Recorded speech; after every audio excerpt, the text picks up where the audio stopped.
بسم الله الرحمن الرحيم.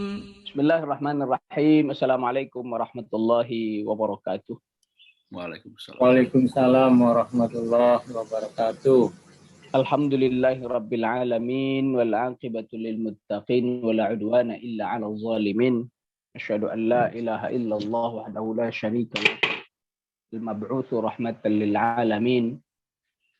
Arsalahu Allahu basyiran wa nadhira wa da'iyan ila Allah bi idnihi wa sirajan munira. Rabbi shrah li sadri wa yassir li amri wahlul 'uqdatam min lisani yafqahu qawli. Allahumma ij'al jam'ana hadza jam'an marhuma wa tafarraqana min ba'dihi tafarraqan ma'suma wa la taj'al fima bainina syaqiyyan wa la mahruma anta waliyuna qabilut taubah wa ghafirudz dzambil azim faghfir li wa lana wa sairil muslimina wal muslimat innaka anta arhamar rahimin. Qala ta'ala a'udzu billahi minasyaitonir rajim. Bismillahirrahmanirrahim. Inna a'tainakal kautsar fasholli li rabbika wanhar inna syani'aka huwal abtar. Wa ba'du. Jemaah muliakan oleh Allah, walhamdulillah, karunia Allah luar biasa banyak dalam kehidupan kita. Mudah-mudahan mampu kita tangkap, kita gunakan, kita manfaatkan dalam rangka ketaatan kepada Allah Subhanahu wa taala. Mudah-mudahan kesyukuran kita kepada Allah bisa bertambah seiring dengan nikmat-nikmat yang dianugerahkan oleh Allah Subhanahu wa taala. Walhamdulillah, salawat dan salam pula bagi Nabi sallallahu alaihi wasallam. Allahumma shalli ala Muhammad wa ala ali Muhammad. Qudwah kita, teladan kita. Nabi sallallahu alaihi wasallam mengajarkan kepada kita bahwa apabila kita berada di bulan-bulan haram, kata beliau, untuk selalu menjaga ketaatan, ketakwaan kepada Allah Subhanahu wa taala. Walhamdulillah, di kesempatan kali ini, hari ini kita juga sedang berada di bulan haram sesuai dengan perintah Allah, fala tazlimu fihinna anfusakum, janganlah kalian menzalimi diri kamu sendiri. Ya, karena menurut ahli tafsir bahwa segala kezaliman, dosa, perbuatan-perbuatan mungkar di bulan haram, dosanya lebih berlipat, lebih banyak dibandingkan dosa-dosa yang dilakukan di bulan-bulan yang lain. Sebaliknya pula, pahala segala kebaikan yang kita lakukan di bulan-bulan haram, insya Allah juga berlipat, ditambah oleh Allah Subhanahu wa ta'ala. Yang muliakan oleh Allah, kita sedang berada di bulan Dzulqa'dah. Insya Allah kita akan bertemu dengan bulan Dzulhijjah, sekaligus bulan Muharram. Jadi 3 bulan berturut-turut yang dijelaskan oleh Nabi, arba'atun hurum. Yang dijelaskan dalam Al-Quran, arba'atun hurum, ada 4 bulan.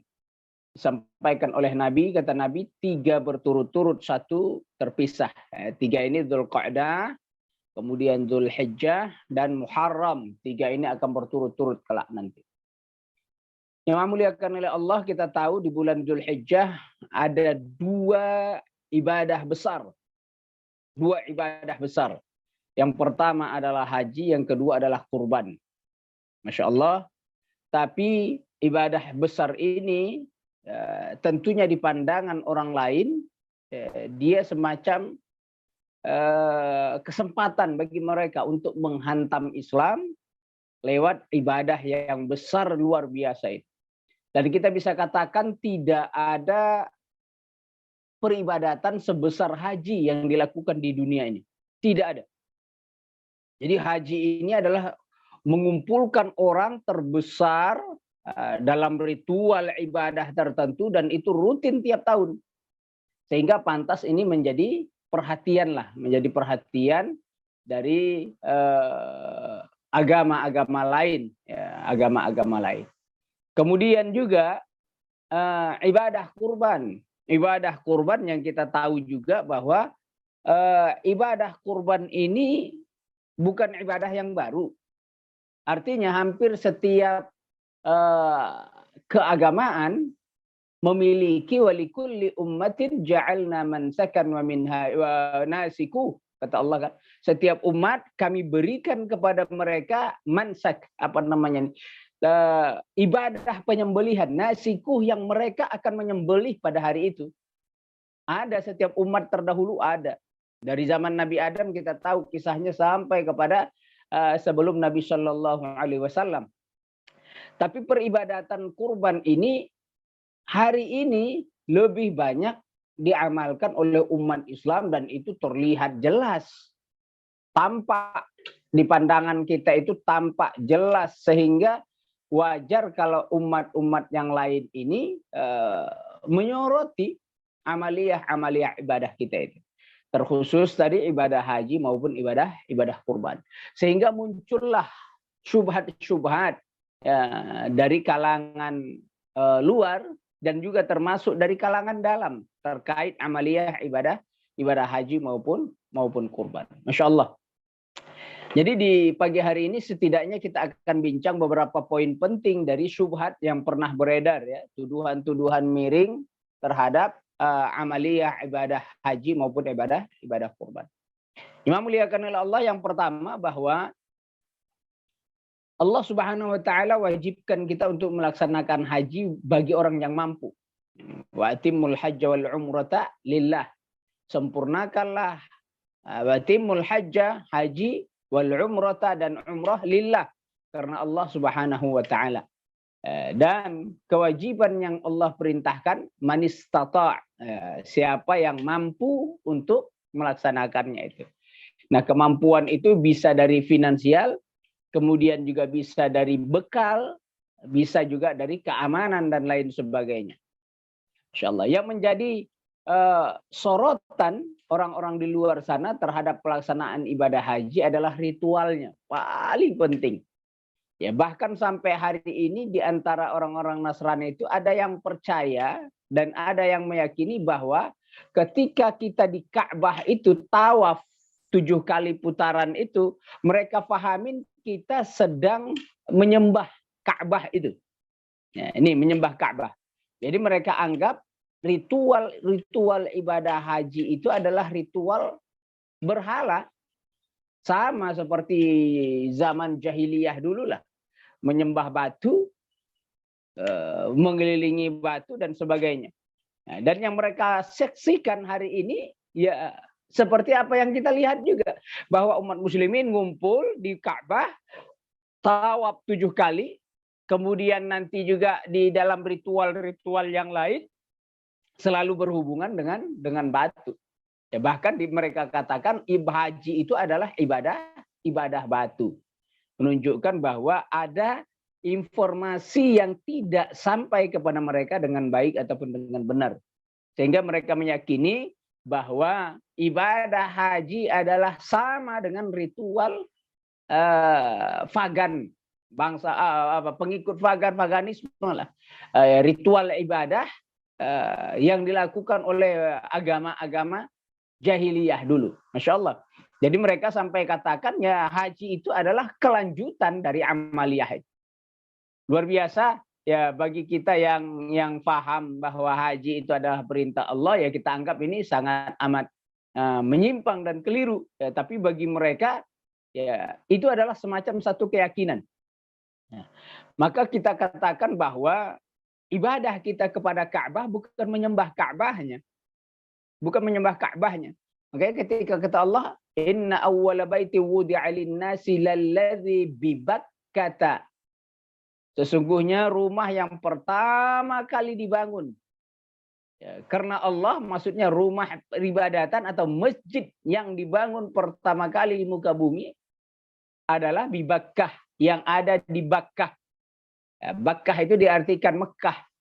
Oleh ahli tafsir katakan Bakkah itu beda dengan Mekah. Kalau Mekah itu seluruh wilayah yang luas di kota Mekah itu ya tetap Mekah namanya. Sementara Bakkah itu adalah lokasi di mana Ka'bah itu berdiri. Dan perlu kita ingatkan bahwa yang mulia dari Ka'bah itu bukan batu-batunya, enggak. Bukan batunya yang mulia. Andai Andai Ka'bah itu runtuh, dibangun lagi dengan batu yang lain, nggak ada masalah bagi kita. Ya, nggak ada masalah bagi kita, karena kita bukan menyembah batunya di situ. Ya, yang dimuliakan oleh Allah itu adalah Bakkah, bumi tempatnya itu.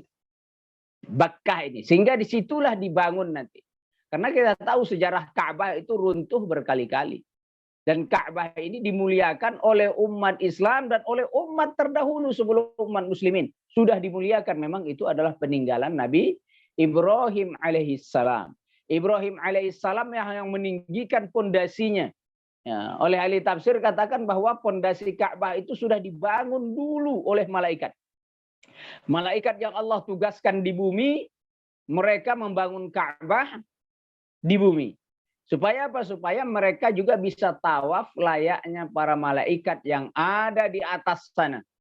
Malaikat-malaikat yang ada di Baitul Ma'mur bertawaf. Baitul Ma'mur adalah Ka'bah yang ada di langit. Ya, Ka'bah yang kita lihat di bumi bertentangan. Sampai kata Nabi, seandainya dijatuhkan itu Ka'bah dari atas, jatuhnya ke bumi pasti akan sama tepat di Ka'bah yang ada di bumi. Satu lurus, garis lurus, kata Nabi Shallallahu Alaihi Wasallam. Sehingga kita bisa ambil kesimpulan bahwa yang kita lakukan dalam ritual haji, baik itu tawaf ataupun sebagainya terhadap Ka'bah, tidak sedang menyembah batu Ka'bah. Andai batu Ka'bah itu runtuh, diganti dengan batu yang lain, bagi kita tidak ada masalah. Ya, karena Ka'bah itu hanya maudhi' lidzikr. Dia adalah tempat kita untuk berzikir. Sebatas tempat saja. Tempat untuk zikir. Walis salah juga tempat di salah. Walis syukri. Dan juga tempat untuk bersyukur kepada Allah. Warruku' tempat rukuk juga. Wasujud tempat sujud juga. Semacam tempat saja. Sama seperti ketika kita sholat. Cuma dia simbol kemana kita harus mengarah saja. Ya, jadi di luar itu ya dilarang, karena dia semacam titik kesanalah kita harus ngumpul dan bersatu. Masya Allah. Dan Ka'bah bukan tempatnya Allah. Jadi Ka'bah itu, maaf, 1000 kali maaf, ya Allah tidak tinggal di dalam Ka'bah. Ya, tidak tinggal di dalam Ka'bah, karena sebagian orang meyakini Allah dalam Ka'bah gitu loh.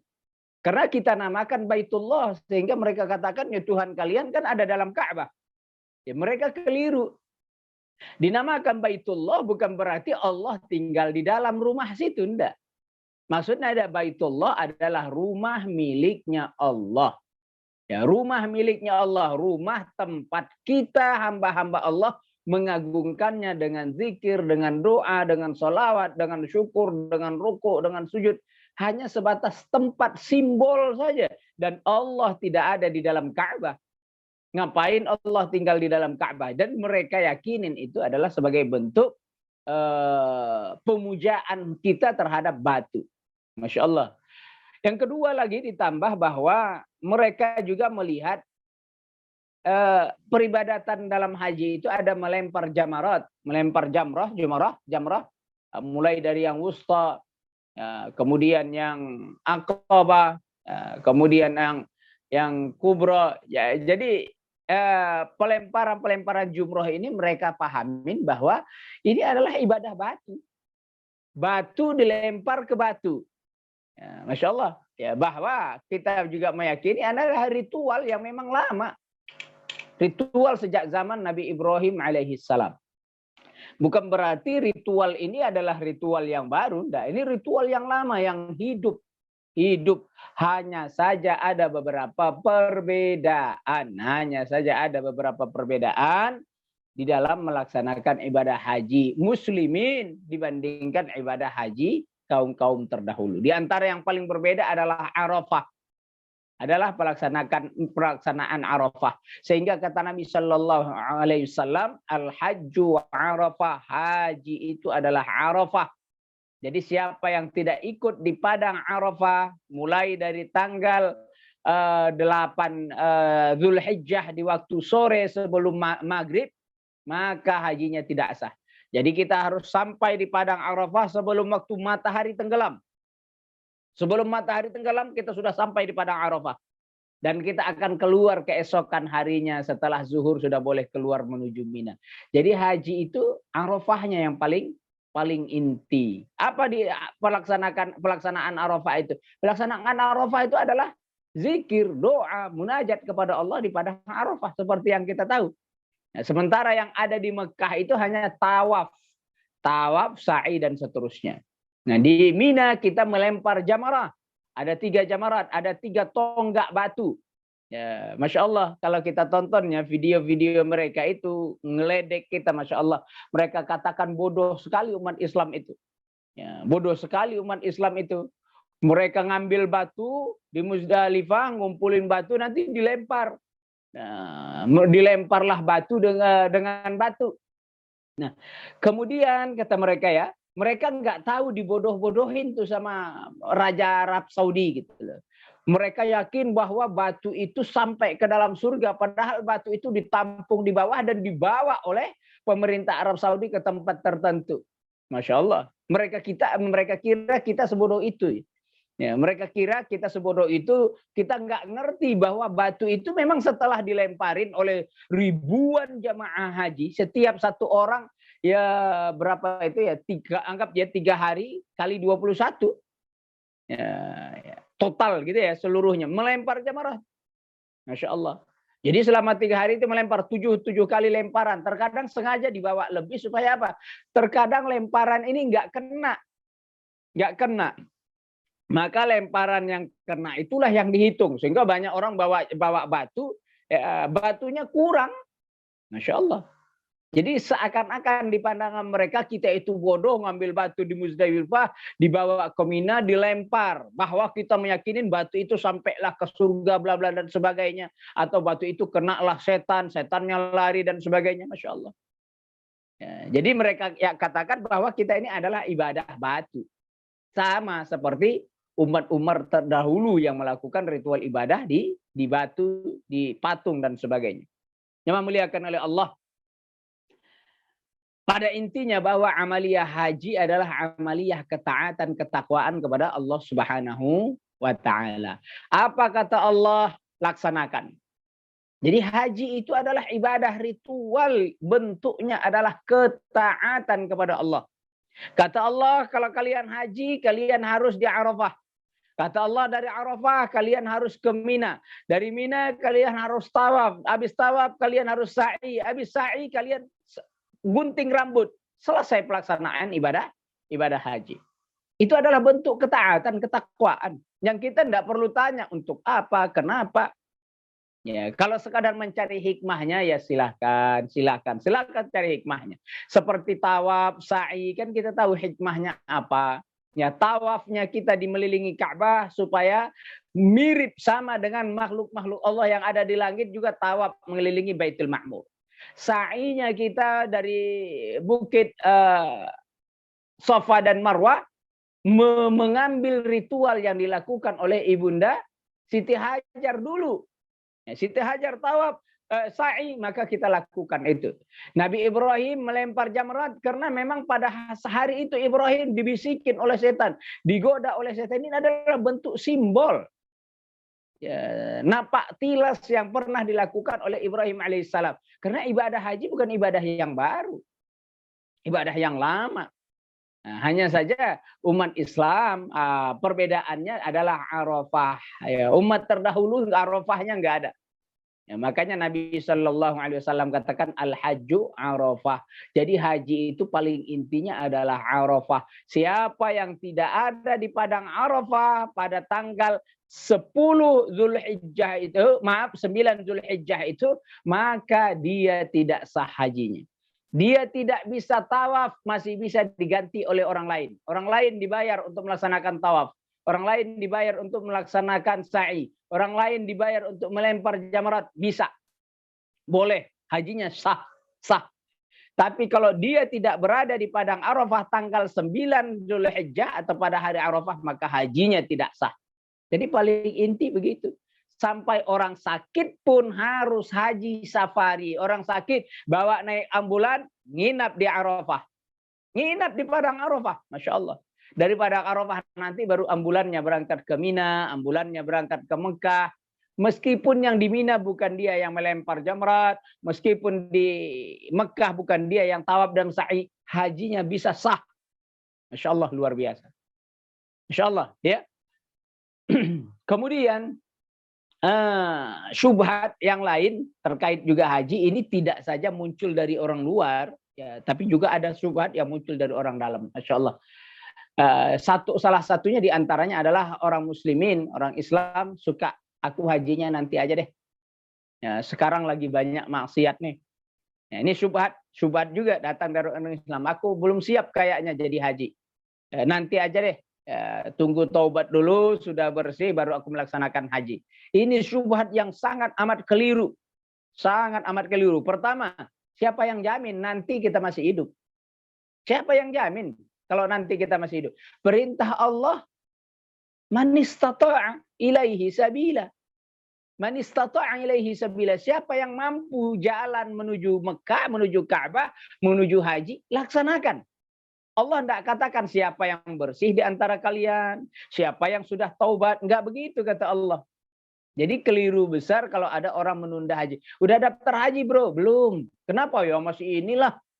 Ya sambil nungguan antrian ku hitung usia aku ini belum 40. Nanti kalau sudah 40 aku daftar haji, nanti berangkatnya pas usia 50. Itu kayaknya mantap tuh. Atau 53 atau 50 sekian kayaknya mantap. Tidak ada jaminan usia kita sampai ke situ. Jadi menunda pelaksanaan haji karena merasa diri banyak dosa, belum siap dan sebagainya adalah kekeliruan besar. Siapa yang man istata'a dalam pengertian sekarang bisa dapat kuota, bisa bayar kuota, ya 25 juta sekian kalau tidak salah, ada uangnya, daftar, berarti sudah dianggap mampu. Wajib hukumnya orang yang sudah punya uang, nah, takaran sekarang ini uang, ya meskipun corona, ya kita pahamlah situasinya. Jadi kita sudah bisa ambil jatah untuk berangkat kuota haji, maka hukumnya sudah wajib. Nah, karena wajibnya sekarang ini adalah dilihat dari 25 juta untuk daftar haji. Kemampuan itu maka sudah jatuh. Wajib pelaksanaan haji.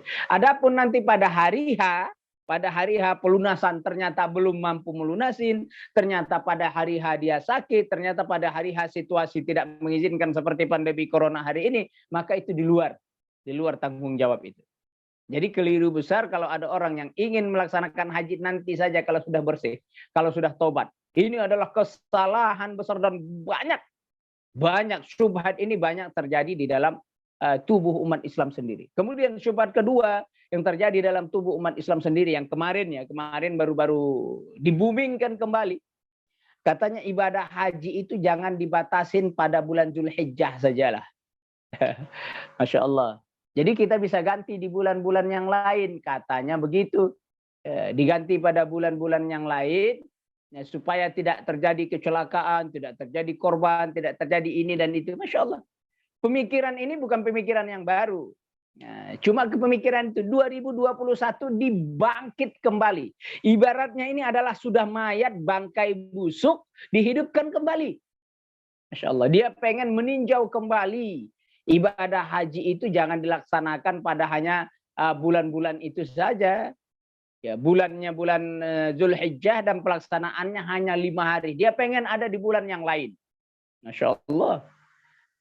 Karena kata Allah ya ashhurum ma'lumat. Ashhurum ma'lumat, bulan-bulan yang maklumat yang sudah diketahui. Jadi dia mau rombak. Bukan hari-hari tertentu kata Allah, bukan ayyamum ma'dudat, bukan hari-hari tertentu, tapi ashhurum ma'lumat, bulan-bulan tertentu kata Allah. Jadi dia mau rombak itu. Nah, ini luar biasa. Syubhat ini khawatir sampai kepada kita. Pemikiran ini udah lama, udah pernah ada. Dibangkit kembali supaya pelaksanaan haji itu tidak saja dilaksanakan di bulan-bulan yang sudah masyhur pelaksanaan itu sejak dulu. Masya Allah luar biasa. Bahwa kita bisa bayangkan bahwa al-hajju Arafah, haji itu adalah Arafah. Arafah itu maksudnya adalah hari Arafah 9 Zulhijjah. Bagaimana kita bisa menggandakan 9 Zulhijjah? Tapi bagi mereka yang mempunyai pemikiran buruk tadi, mereka katakan Arafah yang dimaksud dalam hadis itu adalah tanahnya Arafah. Jadi di luar 9 Arafah pun padang Arafah masih ada. Jadi nanti bisa saja haji gelombang Agustus, gelombang Januari, gelombang Februari. Masya Allah. Pemikiran ini pemikiran. Ini bagian daripada tahrif fiddin. Upaya untuk merubah agama Allah. 1400 tahun lebih Islam besar mendiami bumi Allah. Pemikiran-pemikiran menyimpang itu pernah ada dan baru di abad kebelakangan dibangkit kembali. Pelaksanaan haji lebih dari 1400 tahun ini tidak pernah dilakukan di luar bulan haji itu. Ya, bulan haji itu sebenarnya masuk bulan Syawal, Dzulqa'dah, Dzulhijjah. 3 bulan ini. Ini bulan haji disebut dengan Ashhurul Ma'lumat. Bulan-bulan yang diketahui itu dari mulai Syawal, Dzulqa'dah, Dzulhijjah. 3 bulan ini. Karena dari bulan Syawal kita sudah boleh berniat untuk haji. Masya Allah. Haji dari bulan Syawal habis puasaan misalkan langsung niat melaksanakan haji. Langsung pakai ihram boleh di bulan Syawal sudah boleh. Pakai ihram di bulan Syawal sudah boleh. Kalau kita tahan sampai 3 bulan tapi biasanya haji kita hajinya tamattu'. Haji tamattu' itu haji bersenang-senang. Haji yang pakai ihramnya bisa sebentar saja. Habis pakai ihram selesai tawaf sa'i, gunting rambut, tahallul, lepas ihram pakai pakaian biasa. Nanti pada tanggal 8 Zulhijjah hari tarwiyah pakai lagi. Selesai nanti pada tanggal katakan 12 lah. Selesai melempar jamarat seluruhnya. Tanggal 12 Zulhijjah sudah bisa tawaf sa'i lepas lagi. Selesai urusan haji hanya dalam waktu 5 hari. Masya Allah. Dan ritual ini dilakukan sejak dulu. Tanggalnya sama, nggak pernah berubah. Kenapa harus kita rubah? Adapun betul ada terjadi korban tahun 90-an, tahun sekian. Ada terjadi korban di Mina dan sebagainya. Pernah terjadi. Bukan berarti harus hajinya yang dirubah. Bukan hajinya yang dirubah. Masya Allah. Yang dirubah harusnya apa? Sistem. Dan alhamdulillah berapa tahun belakangan sistemnya hebat. Arab Saudi atur supaya ritme dan rutenya ini pas. Tidak lagi terjadi tabrakan. Nah, jadi diatur orang berangkat dari sini melempar sini pulang nanti akan balik lagi ke tempatnya. Yang menjadi masalah adalah kalau ada orang melawan arus terjadi tabrakan. Itulah yang diperbaikin. Sama seperti Masya Allah ya. Berapa bulan yang lalu ada orang mengatakan kenapa sih Jumatan itu nggak kita ganti saja pada hari yang lain? Coba. Syubhat lagi kepada pelaksanaan sholat Jumat. Kenapa? Karena Jumat itu kan hari bekerja katanya. Kita di Indonesia bekerja. Jadi Jumatan itu kita gantilah dengan hari yang lain. Masya Allah, ini pintar-pintar sekali orang Indonesia ini. Coba dia berpikir sederhana. Kenapa nggak hari kerjanya yang kita pindah? Hari kerjanya kita pindah.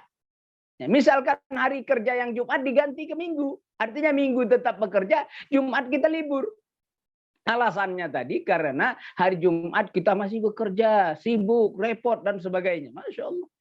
Kenapa enggak hari bekerjanya yang kita pindah, Jumatannya tetap kita melaksanakan ritual ibadah kepada Allah. Karena dari awal sampai hari ini ibadah namanya Jumatannya hari Jumat.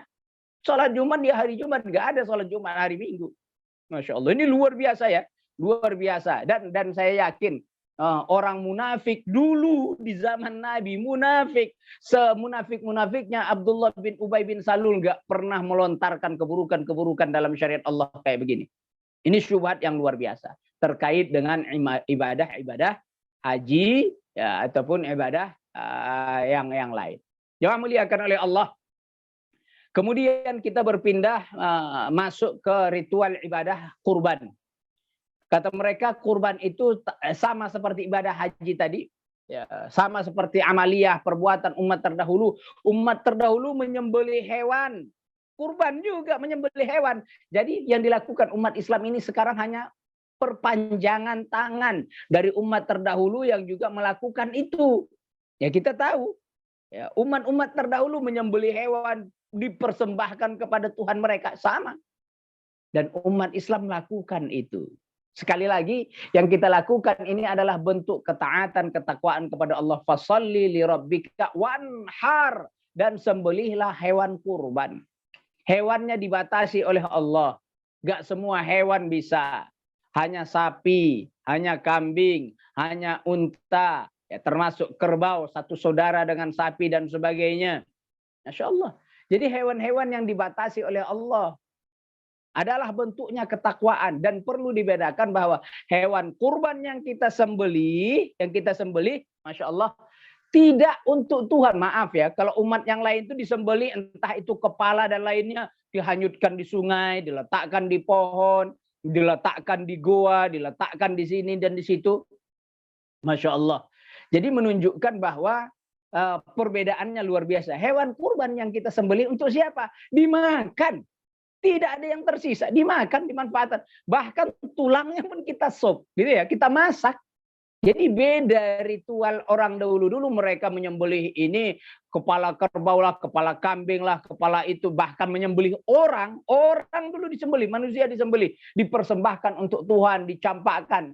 Umat Islam nggak lakukan seperti itu. Namanya ritual karena Allah, untuk Allah, tapi dagingnya untuk kita. Dimakan, dimanfaatkan.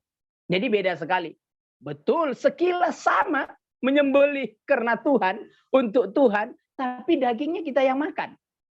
Ya, maaf 1000 kali maaf, ya, barangkali ya kita bisa tahu, bisa lihat di beberapa keyakinan kan masih ada itu, sesajen dan sebagainya. Ya, untuk Tuhan kata mereka. Ya, dan kita tidak lakukan, itu bukan untuk Tuhan yang seperti itu. Enggak. Kalau kita lakukan untuk Tuhan, namanya saja, simbolnya saja, tapi pemanfaatannya tetap untuk kita. Masya Allah. Likulli ummatin ja'alna mansakan nasiku. Kata Allah, kami jadikan setiap umat punya nusuk, punya persembahan.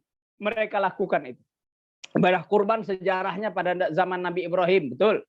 Bahkan sejarahnya pada zaman Nabi Adam. Qabil dan Habil juga sudah berkurban kepada Allah. Jadi kurban yang pertama tadi ya. Kemudian kurban juga untuk apa sih bagi Allah kurban itu? Jadi Allah memanfaatkan kurban kah? Tidak. Untuk Allah apa bagi Allah? Lillahi samawati wal ardh. Langit dan bumi ini milik Allah. Kenapa kita harus kasih lagi dia sembelihan? Untuk apa dia? Toh dia udah punya semuanya ini langit dan bumi. Yang kita kasih ke dia itu ya milik dia sendiri, itu ya bukan itu. La yanalallahu luhumuha wala dima'uha. Tidak akan sampai kepada Allah dagingnya maupun darahnya. Untuk apa bagi Allah daging dan darah kurban? Walakin yanaluhu taqwa. Yang sampai kepada Allah tadi dari amaliyah kurban itu adalah ketakwaan kita kepada Allah. At-taqwa minkum. Karena kata Allah, sembelih hewan kurban, kita taat patuh, kita sembelih. Itu yang masuk sampai kepada Allah. Jadi takwa itulah yang akan menjadi penilaian. Allah tidak perlu dagingnya, tidak perlu darahnya, tidak perlu tulangnya, tidak perlu kulitnya, tanduknya. Buat apa bagi Allah? Toh langit dan bumi juga miliknya sendiri. Yang kita lakukan dalam ibadah kurban itu adalah ketakwaan kepada Allah Subhanahu wa Ta'ala. Syubhatnya yang lain, ini banyak syubhatnya. Ibrahim dulu kan menyembelih anaknya. Kenapa kalian sekarang menyembelih malah hewan yang disembelih kok bukan menyembelih anak? Masya Allah. Jadi di sini informasi terkait kurban itu ternyata tidak sampai kepada mereka. Orang yang tidak tahu khususnya ya. Masya Allah. Kita tahu dalam ritual ibadahnya Ibrahim alaihissalam itu harus menyembelih anak sesuai dengan mimpi yang dia terima. Dan mimpinya para nabi adalah shadiq, adalah benar. Dan mimpi itu adalah wahyu. Kalau mimpinya kita adghasu ahlam adalah bunga tidur saja. Bunga tidur, mimpinya para nabi adalah perintah dari Allah, wahyu dari Allah. Dan kita tahu di ujung kisah, wa fadainahu bidzibhin azim. Kami gantikan sembelihan Ibrahim itu dengan sembelihan yang agung, yang besar. Apa itu? Allah turunkan domba dari surga ke bumi, lalu disitulah disembelih oleh Ibrahim alaihi salam. Jadi diganti. Kalau Ibrahim harus menyembelih anaknya, kita harus ikutin. Masya Allah. Luar biasa. Jangankan menyembelih anak yang dicintai. Menyembelih ujung dari rekening saja kita berpikir kan.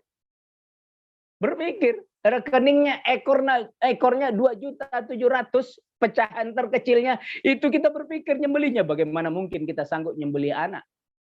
Gak bakal mungkin kita laksanakan. Karena Allah tidak akan bebankan ibadah yang tidak mungkin dilakukan oleh hambanya. Masya Allah, luar biasa. Jadi kita menyembelih bukan menyembelih anak, bukan menyembelih manusia, yang kita sembelih adalah hewan. Karena sudah diganti oleh Allah dalam ritualnya Ibrahim alaihissalam. Masya Allah. Bahkan mereka katakan kurban itu adalah ibadah yang paling yang paling kejam. Dalam abad modern ini ibadah paling kejam. Selama 14 abad umat Islam sudah menyembelih jutaan hewan disembelih oleh umat Islam pada satu hari bersamaan. Wah, ini adalah kezoliman, ini adalah perbuatan kejam dan sebagainya. Ini adalah Masya Allah, macam-macam lah. Masya Allah. Bahkan mereka katakan, itu kan dulu orang Arab yang memang di sana suka beternak. Suka beternak. Kenapa kita sekarang yang tidak berternak, yang kita sembelih itu bukan hewan. Misalkan yang kita sembelih itu sayur. Toh kita kan umat agraria gitu ya. Umat yang bercocok tanam, bertani. Ya, luar biasa ini pemikiran kayak begini nih. Masya Allah. Jangan muliakan oleh Allah. Luar biasa umat Islam punya syariat yang hebat luar biasa. Cara menyembelih kita itu adalah cara menyembelih hewan yang paling bagus. Paling bagus. Makanya Nabi SAW, "Fa'idza dzabhtum fa'ahsin dzibha." Kalau kalian menyembelih maka sembelihlah dengan baik, kata Nabi. Dengan cara apa? Tajamkan pisaumu, tajamkan golokmu. Wa idza qataltum fa'ahsin qatlah. Kalau kalian membunuh, bunuhlah dengan cara yang baik. Nabi SAW lihat sahabat mau menyalakan api unggun. Kata Nabi, jangan di situ, jangan di situ. Kenapa? Di situ ada semut, nanti kebakar, mati, pindahin. Kita bisa bayangkan bagaimana rahmahnya Nabi SAW. Rahmahnya Nabi luar biasa. Semut aja Nabi tidak mau terbakar. Bagaimana mungkin bisa dikatakan kejam terhadap sapi, terhadap unta, terhadap kambing dan saudara-saudaranya dalam ritual ibadah kurban. Lalu apa yang kita lakukan dalam masa itu, pada saat itu, Masya Allah. Betul, yang kita lakukan adalah menyembelih. Yang kita lakukan adalah berkurban. Yang kita lakukan adalah memotong, mengalirkan darah. Dan memang itulah cara satu-satunya.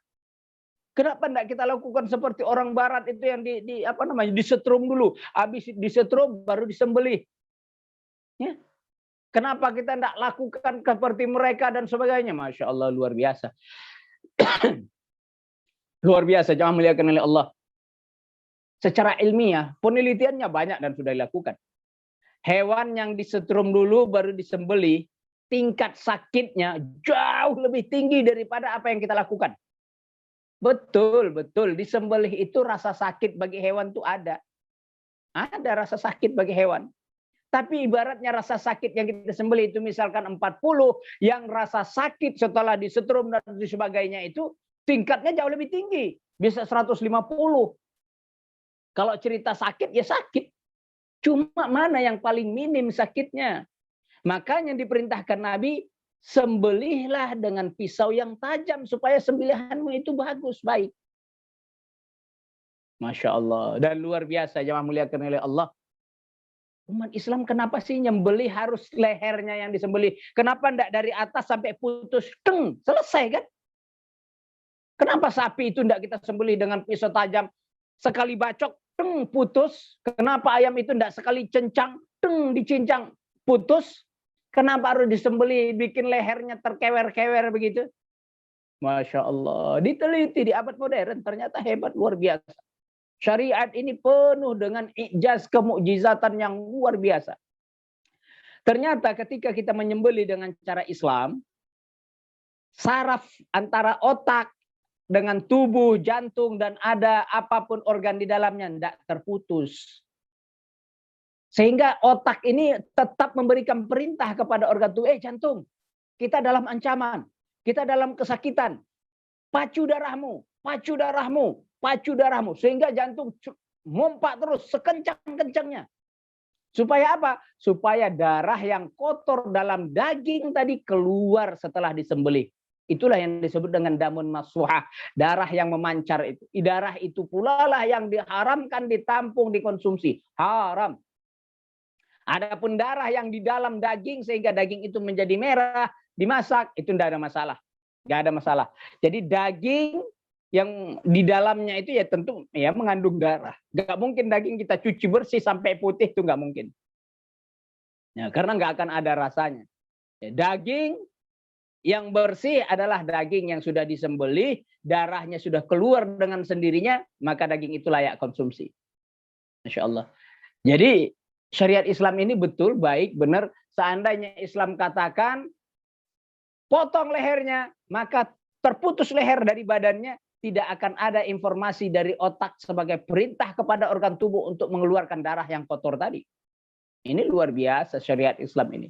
Jadi jangan katakan ini adalah kekejaman. Yang kedua, jangan katakan ini adalah kekejaman terhadap hewan, makhluk hidup dan sebagainya. Lupakah itu orang-orang yang vegetarian itu? Ya, katakan dia tidak suka hewan, tidak suka daging-dagingan. Vegetarian, kita yakin dalam Islam bahwa makhluk seperti tumbuhan, seperti batu, dia juga punya roh. Punya roh. Kenapa kita tidak berpikir menyembelih hewan itu misalkan sakit, lalu memotong hewan tumbuhan itu juga menyakitkan? Sama sakitnya. Kita dengan mudah mencabut bayam, dengan mudah mencabut sawi, memotong-motong sawi, memotong-motong bayam. Kenapa bisa dengan mudah itu kayak begitu? Sementara kita memandang besar, memotong hewan, memotong sapi, memotong kambing, memotong ayam, kita anggap itu adalah satu kekejaman. Sama statusnya. Hanya saja pohon itu nggak pernah berteriak. Seandainya pohon berteriak, tumbuhan, sayur berteriak atas apa yang kita lakukan, mungkin kita tidak jadi makan. Mereka juga punya kehidupan sesuai dengan kajian Islam, dalam filsafat Islam juga dikaji, dalam tasawuf juga dikaji. Ada ruh manusia, ada ruh hewan, ada ruh tumbuhan, ada ruh jamadat, benda-benda mati. Benda-benda mati punya ruh. Meskipun mereka mati dalam pengertian mereka tidak bergerak, mereka tidak berkembang biak, mereka tidak beranak pinak, dan mereka tidak makan dan minum. Itu yang kita saksikan. Nabi SAW, wallahi inni la'alam, kata Nabi, demi Allah, aku mengetahui anna hajaran, ada satu batu di Mekah yang mengenali diriku, kata Nabi. Setiap Nabi lewat dulu ke Gua Hira, ya Muhammad, ya Rasulullah, batu berteriak memanggil Nabi. Bayangkan batu itu berarti hidup. Al-Quran juga jelaskan bahwa ada makhluk-makhluk Allah Subhanahu wa Ta'ala yang bertasbih kepada Allah, walakin la tafqahu tasbihahum, tapi kalian tidak mengetahui tasbih-tasbih makhluk itu. Batu bertasbih, tumbuhan bertasbih, hewan bertasbih memuji Allah, tapi kita tidak paham, kita tidak dengar tasbih mereka. Menunjukkan makhluk-makhluk itu juga hidup. Kenapa begitu kita dengan mudah memecahkan batu, dengan mudah mencabut pohon, memotong ranting, kita tidak berpikirkah tentang bagaimana ruhnya, rasa sakitnya itu ada. Masya Allah. Sehingga umat Islam luar biasa ya, memperhatikan sampai ke hal-hal yang itu, yang sekecil itu. Yang muliakan oleh Allah. Jadi kita tidak bisa gantikan antara kenapa sih harus kambing? Kenapa tidak buah-buahan saja yang kita persembahkan? Masya Allah. Ini orang kelewat pintar barangkali ingin merubah syariat Allah Subhanahu wa Ta'ala. Yang muliakan oleh Allah, ya, kita yakin bahwa hewan, tumbuhan, bahkan jamadat, benda-benda mati memiliki ruh. Ya, sesuai dengan apa diinformasikan oleh ayat, diinformasikan oleh Rasul Sallallahu Alaihi Wasallam, sehingga makhluk-makhluk yang lain itu juga punya ruh. Masya Allah, bertasbih kepada Allah menunjukkan mereka hidup, tapi kehidupan mereka di luar daya tangkap akal kita. Bukan berarti mereka tidak teriak lantas tidak sakit. Ya, tapi syariat Allah Subhanahu wa Ta'ala ini syariat yang luar biasa. Kurban kita sembelih dengan amat santun, amat baik. Tidak boleh kita sakitin. Disembelih sesuai dengan syariat, dagingnya dikumpul, dibagi-bagikan untuk orang yang layak menerimanya. Ini adalah ibadah kurban yang insya Allah kita akan laksanakan di bulan yang akan datang. Demikian jemaah muliakan oleh Allah. Selanjutnya kita lanjutkan dalam sesi diskusi barangkali. Aku qouli hadza astaghfirullah innal ghafurur rahim. Wassalamualaikum warahmatullahi wabarakatuh. Waalaikumsalam warahmatullahi wabarakatuh. Sebenarnya Pak Ustadz, ini ada salah satu pertanyaan. Mohon maaf Pak Ustadz, kalau boleh tahu siapa ya yang membangkitkan Fikir Rusak tadi untuk berubah rukun dan syarat pelaksanaan haji? Saya enggak ingat persis namanya ya, cuma yang membuat kita gerah itu ya, dia dari golongan kita, dari kelompok kita sendiri. Ya, dengan alasan ini kan ilmiah, ini kan begini-begini, Masya Allah. Ya, saya kira pelaksanaan ibadah haji itu ya sudah final lah. Yang bermasalah adalah pemikiran liberalnya itu. Pemikiran liberal itulah yang bermasalah. Orang awam sendiri pun saya yakin nggak akan berani mikir kayak begitu. Ya, sebodoh-bodohnya umat Islam barangkali tidak akan pernah berpikir haji itu dipindah. Ya, ngapain kita jauh-jauh ke sana? Kita pindah saja itu dibatakan asrama haji, biayanya lebih murah, ya kan, bisa tawaf tuh ada Ka'bahnya. Nggak pernah berpikiran begitu. Kenapa orang secerdas itu malah berpikiran nyeleneh lah kita bilang. Ya, orang-orang luar sana ya mungkin hal begitu tuh biasa, tapi bagi kita umat Islam enggak. Umat Islam syariat itu sudah pakem.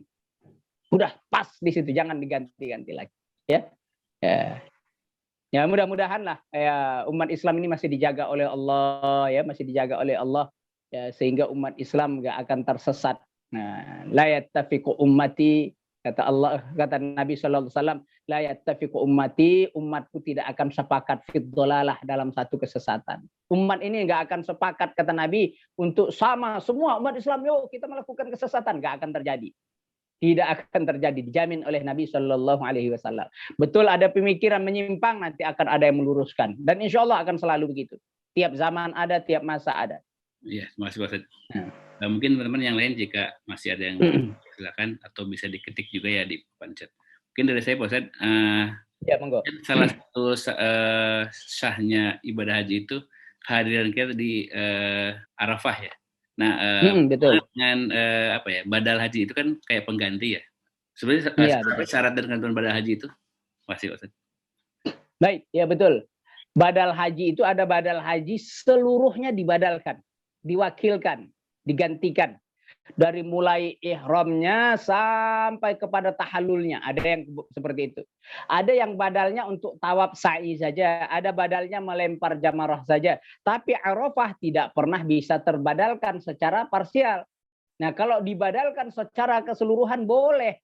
Boleh, malah boleh. Kita di Indonesia terus dibayar orang untuk membadalkan. Tapi syarat dan ketentuan berlaku. Apa syaratnya? Yang pertama, orang yang dibadalkan ini dalam kondisi pertama sakit yang tidak mungkin ada sembuhnya. Dalam tinjauan medis misalkan. Medis katakan, oh ini sakitnya udah enggak bisa ini. Tapi dia pengen haji. Dan dibadalkan, diupah orang lain untuk melaksanakan ritual demi ritual. Boleh. Boleh. Jadi sudah masuk kategori. Ya, bahkan orang yang sudah meninggal sekalipun. Ya, misalkan kakek kita sudah meninggal, belum pernah haji. Dan dengan syarat dia waktu hidup niat haji. Waktu hidup nanti aku bisa, insya Allah akan berangkat haji, aku niat pengen haji, aku ingin haji dan sebagainya. Jadi ketika dia sudah meninggal, boleh digantikan oleh anaknya, boleh digantikan oleh cucunya, bahkan orang lain boleh melaksanakan haji. Yang ketiga, orang yang melaksanakannya harus sudah pernah haji. Ya, jadi bukan orang yang baru pertama berangkat haji langsung membadalkan kakeknya, itu enggak sah. Ya, jadi bukan haji yang pengertian wajib ya. Ya. Jadi dia melaksanakan haji itu haji sunnah, tapi bagi orang lain yang dia badalkan, dia gantikan adalah haji wajib. Ya, jadi ini syarat yang harus terpenuhi. Jadi orang yang memang sudah tidak mungkin melaksanakan ibadah haji karena situasi dan kondisi, tapi dia niat haji, digantikanlah ibadah haji itu oleh orang lain. Dan orang lain itu bukan pertama kali melaksanakan haji. Jadi harus yang sudah selesai dulu. Dia sudah selesai, baru lanjut melaksanakan ibadah haji orang lain. Tahun 1441 dia pernah haji, 1442 sudah boleh membadalkan orang lain. Tapi kalau dia belum pernah haji langsung badalkan orang lain, maka hajinya itu tidak sah untuk orang yang lain, tapi sah bagi dirinya sendiri saja. Oke, siap. Terima kasih banyak Pak Ustaz. Monggo. Monggo jika masih ada yang lain. Iya, silakan teman-teman. Oke, saya satu lagi Pak Ustaz.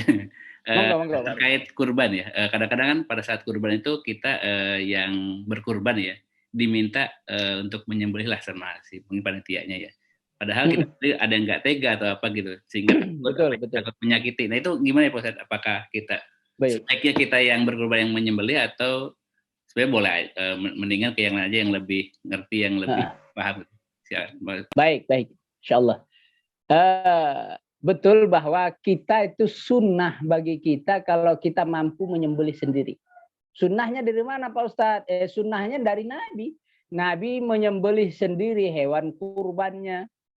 Amlahaini, zaman Nabi Shallallahu Alaihi Wasallam dua sembelihan Nabi langsung. Nabi kedua-duanya yang menyembelih. Sehingga ulama-ulama berkesimpulan sunnah menyembelih sendiri kalau kita mampu. Nah ternyata tidak semua kita mampu lah. Saya kayak begini, jangankan menyembelih sendiri, megangin aja saya tidak berani Pak. Nah, jadi orang kayak saya begini tidak mungkin bisa menyembelih sendiri. Betul itu sunnah, tapi saya tidak mampu melaksanakan. Maka saya wakilkan ke orang lain. Boleh ya boleh. Sahkah kurbannya? Sah. Hanya saja akan lebih afdol kalau saya mampu sendiri, bisa sendiri.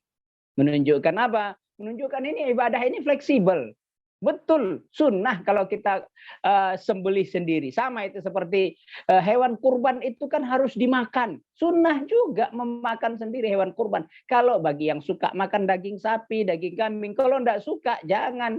Atau dia sebenarnya suka, tapi ada tekanan darah. Nanti dimakan langsung kambuh dan meninggal. Malah jadi repot. Jadi yang sunnah itu sebenarnya kan boleh ditinggalkan dengan situasi tertentu. Betul lebih afdol, iya. Ya kalau enggak tega, enggak berani, ya jangan serahkan kepada orang lain. Siapa orang lain itu? Yang memang orang expert lah di situ, memang ahli di bidang itu.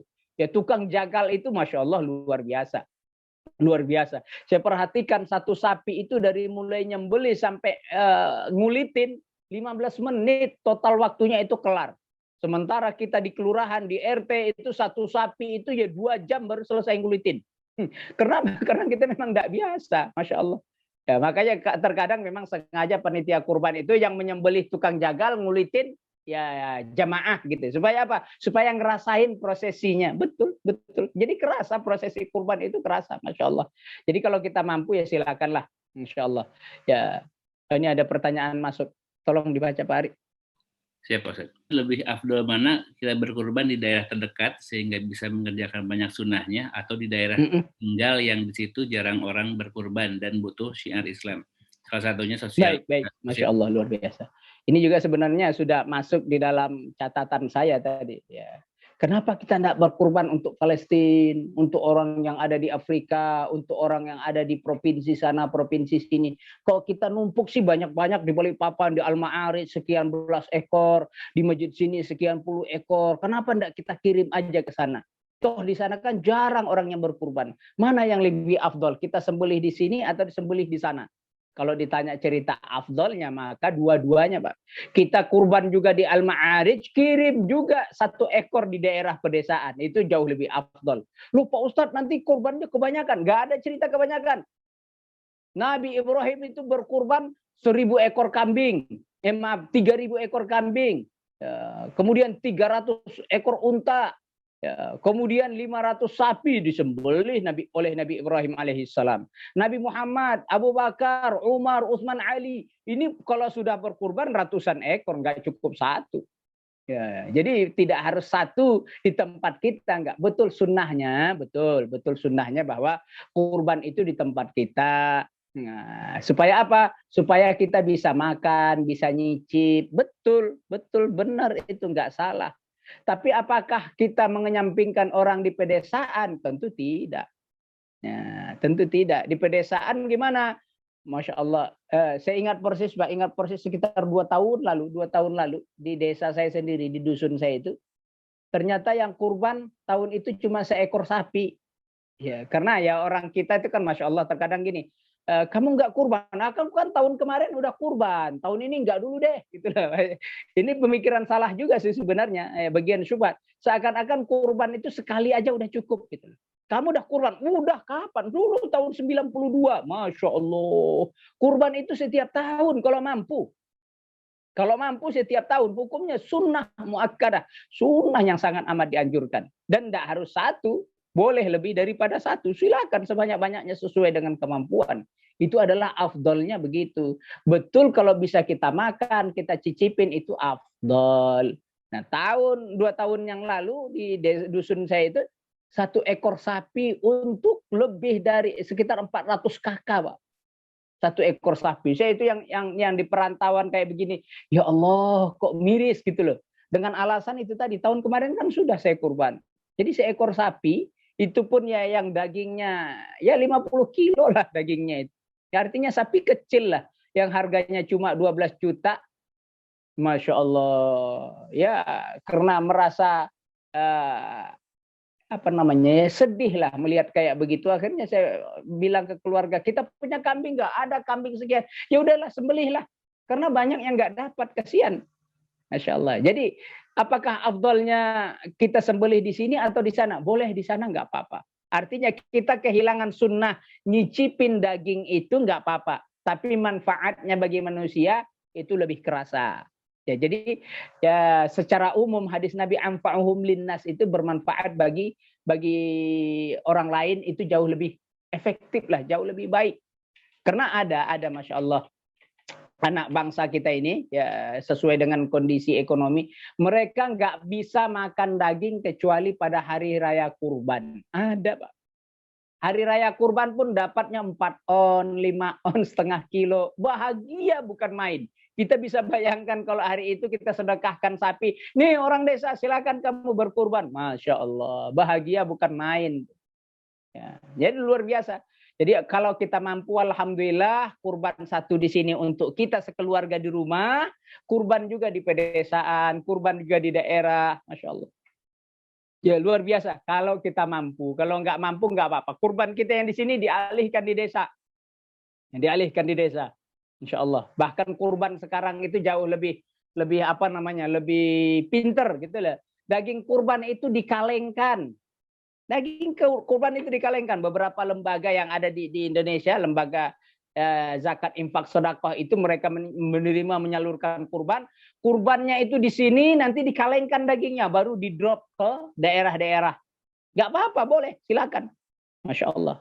Ya dulu dalam hadis pernah dilarang oleh Nabi Shallallahu Alaihi Wasallam iddikhar. Ini apa? Menyimpan daging kurban lebih dari 3 hari. Jadi sebelum 3 hari ayam tasyrik harus habis dikonsumsi. Dulu dilarang oleh Nabi. Belakangan dibolehkan oleh Nabi Shallallahu Alaihi Wasallam. Kenapa dilarang dulu? Karena waktu itu orang berkurban masih sedikit. Ya, jadi supaya distribusinya terbagi, tidak numpuk di sini. Karena kalau numpuk di sini dia asap. Kalau dulu diasap ya, daging itu diasap supaya tahan lama. Ya, kalau kita sekarang kan sudah di freezer, dibekukan. Ya, bisa saja jadi daging kurban itu dibekukan.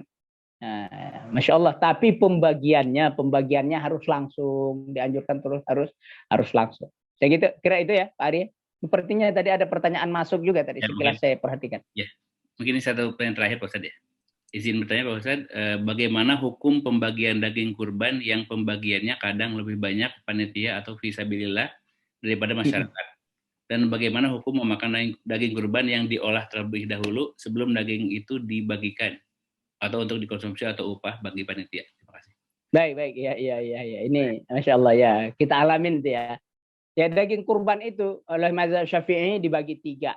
1/3 untuk orang yang berkurban. 1/3 untuk kerabat-kerabatnya. 1/3 lagi untuk orang-orang miskin. Nah, kerabat-kerabatnya ini sah-sah saja, orang kaya boleh, orang dekat boleh. Bahkan sebagian kecil ulama membolehkan orang Nasrani sekalipun boleh. Selagi itu masih punya kekerabatan. Misalkan kita berkurban, itu bosku itu orang Kristen, saya pengen kasih deh. Boleh dengan syarat, ini pendapat paling paling lembek lah, paling lunak gitu. Boleh dengan syarat kalau umat Islam semua sudah dapat daging kurban, boleh kasih ke orang lain. Atau bagian kita sendiri dibagi ke orang lain, nggak apa-apa. Pak Ustadz, kami itu daging kurban setelah disembeli, dikulitin, pahanya kami ambil 1, itu langsung kami masak dengan maksud nanti makan siang dengan daging kurban. Gimana itu Pak Ustadz hukumnya? Ini harus diperjelas, Pak. Harus diperjelas. Yang diambil 1 paha tadi bagian siapa? Bagian siapakah itu? Gitu loh. Nah, kalau dianggap itu bagian sepertiga orang yang berkurban, sepertiganya, ya, misalkan orang yang berkurban 7 orang, sepertiganya dari itu misalkan masing-masing 4 kilo, 4 kilo, 4 kilo kali 7, 4 kali 7, 28 kilo. Ya, berarti sudah selesai, habis gitu ya. Ya, Masya Allah. Jadi tidak ada masalah. Jadi harus jelas itu bagian siapa yang dibagi tadi. Ya kan, karena suka kita tuh masak-masak untuk panitia. Boleh kah? Sebenarnya boleh, tapi harus jelas. Yang tidak boleh adalah karena kamu panitia, kami upah dengan daging sapi. Itu yang nggak boleh, haram. Ya, jadi tapi kalau kita katakan kamu berhak dapat seperti orang lain juga dapat. Adapun upahmu nih masing-masing 50.000 diupah. Maka upah ini udah selesai. Yang tukang nyembelih kita bayar, misalkan nih 300.000 nyembelih sama ngulitin. Nah, silakan, diambil upahmu, berarti pekerjaanmu sudah dibayar. Dan ini kepala sapi kami kasih untukmu sebagai hewan kurban, sah-sah saja. Dan tidak boleh dijadikan bayaran. Jadi panitia yang makan dan sebagainya itu, kalau itu tidak untuk sebagai bayaran, maka itu nggak masalah. Ya, dan itu bagian apa? Boleh tadi itu diambil dari bagian orang yang berkurban, diambil sebagian untuk dikonsumsi. Dan itu harus dijelaskan juga kepada orang yang berkurban. Supaya nanti yang berkurban, masa saya yang berkurban cuma dapat 1 kilo? Ya bisa jadi juga dia ngamuk, marah. Ya kenapa? Oh maaf Pak, yang bagian Bapak sebenarnya itu adalah 2 kilo, cuma 1 kilonya kita distribusikan kepada panitia. Oh begitu, ya sudah enggak apa-apa. Kalau gitu bilang dari awal, 2 kilonya tak kasih semua. Bisa jadi malah begitu. Nah jadi sebenarnya ini harus diperjelas saja. Supaya apa? Supaya orang yang berkurban, orang yang memakan, tidak was-was. Karena ada yang khawatir Pak, ada yang khawatir. Toh itu kan daging kurban. Ya, aku kan kerja di sini. Ya, nanti dianggap sebagai bayaran. Enggak. Yang kita tahu ya dalam pelaksanaan kurban itu yang dibayar itu cuma tukang jagal, tukang potong, tukang antar, distribusi itu nggak ada yang dibayar. Ya, apakah daging yang mereka dapatkan bawa pulang itu bayaran? No, itu bukan bayaran. Itu memang memang jatah. Semua orang yang tidak kerja juga dapat gitu loh. Makanya insya Allah yang kurban yang kita lakukan selama ini insya Allah sudah benar. Selagi daging kurban tadi, tubuh kurban tadi, bulunya, tanduknya, tulangnya tidak dijadikan sebagai bentuk bayaran. Kalau bukan bentuk bayaran, tapi dibagi ke orang yang bekerja, dibagi kepada panitia, dikonsumsi oleh panitia, itu nggak ada masalah selagi bukan bayaran. Saya kira itu Pak Hari ya, jamaah semua, teman-teman. Mudah-mudahan ini bisa mengantarkan kita kepada maklumat yang benar lah tentang ibadah haji maupun ibadah kurban. Yang insya Allah keyakinan kita semakin kokoh, semakin kuat kepada Allah Subhanahu wa Ta'ala. Baik, barangkali kita tutup doa ya. Ya. Mari kita berdoa kepada Allah Subhanahu wa Ta'ala. Auzubillahi minasyaitonirrajim. Bismillahirrahmanirrahim. Alhamdulillahi rabbil alamin, hamdan tayyibin, hamdan syakirin, hamdan yuafi ni'mahu wa yukafi mazidah. Ya Rabbana lakal hamdu kama yanbaghi li jalali wajhika wa 'azimi sultanik. Allahumma salli wa sallim wa barik ala Sayyidina Muhammadin wa ala alihi wa sahbihi wa sallim ajma'in. Allahumma ighfir lana ma qaddamna ma akharna wa ma a'lanna wa ma asrarna wa ma anta a'lamu bihi minna. Antal muqaddim wa antal muakhiru la ilaha illa anta nastaghfiruka wa natubu ilaik. Allahumma 'allimna ma yanfa'una wa anfa'na bima 'allamtana innaka antal alimul hakim. Allahumma la tada' lana min maqamina hadza dhanban illa ghafartahu wa la 'aiban illa satartahu wa la hajatan min hawaijid dunya إلا قضيتها يا رب العالمين. ربنا لا تزغ قلوبنا بعد إذ هديتنا وهب لنا من لدنك رحمة إنك أنت الوهاب. ربنا ظلمنا أنفسنا وإن لم تغفر لنا وترحمنا لنكونن من الخاسرين. ربنا آتنا في الدنيا حسنة وفي الآخرة حسنة وقنا عذاب النار. وصلى الله وسلم وبارك على سيدنا محمد وعلى آله وصحبه وسلم أجمعين. سبحانك رب العزة عما يصفون وسلام على المرسلين والحمد لله رب العالمين. أقول قولي هذا وأستغفر الله. Assalamualaikum warahmatullahi wabarakatuh.